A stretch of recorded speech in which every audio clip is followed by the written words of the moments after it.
Anyone else? Beatrice? Teachly is a tool to bring underrepresented voices into a classroom conversation. It's an easy point-and-click tool that promotes inclusive learning in the classroom. Teachly helps me think, what do I want to achieve in this class discussion? And then call on the students who I'm really trying to draw into the conversation. If you heard something that you think would be of interest to the class, please raise your hand. Teachly is based on a very simple premise. If we know more about our teaching practices and about our students, we can teach better and more inclusively. Was there a hand that I missed? Are people participating in an equitable fashion? Are there certain groups of people in my classroom who are more disengaged than others? By understanding that, I can start to think more deliberately about how I might bring those individuals more into the classroom and create the kind of inclusive environment that I aspire to as a teacher. Implicit biases are something that we all should work on, and Teachly provides this jumping board for us to start thinking about it where it needs to be thought of. Teachly helps you track your students' participation and helps you be proactive about encouraging that participation. I use Teachly in collaboration with my course assistants.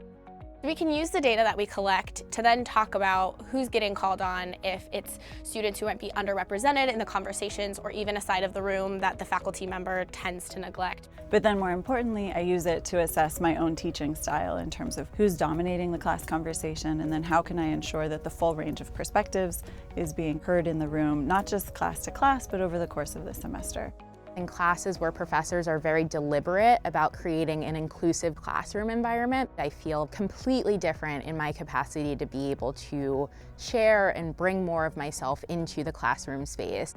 Part of why we made Teachly was to make the process of trying to understand class dynamics as frictionless as possible. So when I log into Teachly, I have my high-level dashboard to see where certain metrics are moving over time, and I can see the list of my students and how they correlate, and then investigate their student profiles to try to learn more about them.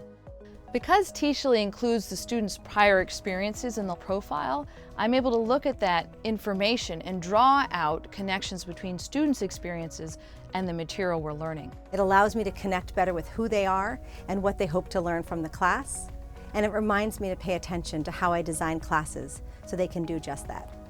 Teachly helps me to identify a different set of goals for a class discussion. Not just the concepts I want students to realize, but also how I want them to engage in the conversation. Yes, Daniela? I think a big aspiration for faculty members is to be able to ask the right question to the right student at the right time. Using data makes that goal much more attainable. Jenny? Teachly has brought a level of deliberateness to how I approach the classroom that I previously just didn't have. The key goal of the class is to maximize learning, and you can only do that if everyone in the class is learning at the same time. More people are able to bring more of themselves into creating this robust educational space. Teachly is a tool for a safe, brave, and equitable classroom.